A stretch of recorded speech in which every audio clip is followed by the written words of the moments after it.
Pemirsa, secara umum, mererebu merupakan bentuk persembahan suci yang dipersembahkan kepada Dewa Surya atau Betara Hyang Guru sebagai simbol kesucian, pencerahan, dan sumber spiritualitas.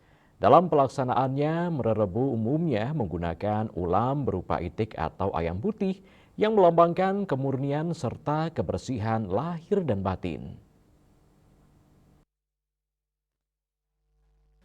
Pada pura-pura Swagina, khususnya di Pelinggih Padmasana maupun Surya, penggunaan bebek atau ayam putih dipandang selaras dengan makna kesucian yang menjadi tujuan utama dari upacara sugihan. Karena itu kedua jenis ulam tersebut lebih banyak ditemukan dalam praktik persembahan mererebu di berbagai daerah di Bali. Seiring perkembangan masyarakat, muncul pula penggunaan babi guling dalam Banten mererebu. Fenomena ini menimbulkan beragam pandangan di kalangan umat Hindu. Berdasarkan sastra agama, khususnya yang tertuang dalam lontar Sundarigama, guling merupakan salah satu bentuk ulam bawangkit yang lazim digunakan dalam rangkaian Durga Puja atau upacara besar yang berkaitan dengan pemujaan kekuatan Buddha Kala. Sementara itu, mererebu tidak termasuk dalam kategori upacara bebangkit. Oleh sebab itu, secara sastra, keberadaan guling dalam Banten mererebu tidak disebut sebagai bagian utama dari ketentuan yang berlaku. Meski demikian, praktik tersebut tidak dapat dilepaskan dari latar belakang sosial dan sejarah masyarakat Bali yang sejak dahulu hidup dalam budaya agraris.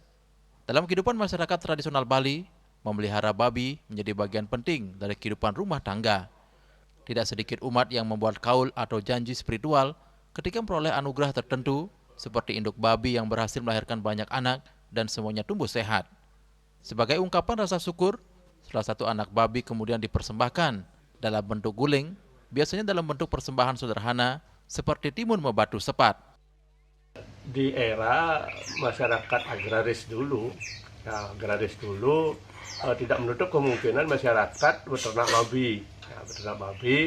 Nah, dalam notabene-nya kita sebagai penganut aliran politisme, ya itu makanya kita sering sekali masyarakat Bali ada suatu kaul-kaul yang dilaksanakan untuk meyakinkan apa yang dia laksanakan. Contoh saja, seorang peternak babi memelihara babi yang punya anak. Nah, ketika anaknya banyak 12 sampai 12 ekor, nah di sana ada kaul-kaul mungkin yang dilaksanakan. Ya contoh saja, ya mudah-mudahan semua anak babi saya dengan besar dengan selamat. Ya saat ada upacara atau saat sugihan, saya akan menghasilkan salah satu dari anak babi itu sebagai guling yang sering disebut timun membatu sepat gitu kan. Nah ini biar dia tidak melaksanakan hal itu dengan khusus, makanya kebetulan pada itu saat itu sugihan. Nah saat di sugihan itulah itu diaturkan. Tradisi tersebut kemudian diwariskan secara turun-temurun dari satu generasi ke generasi berikutnya.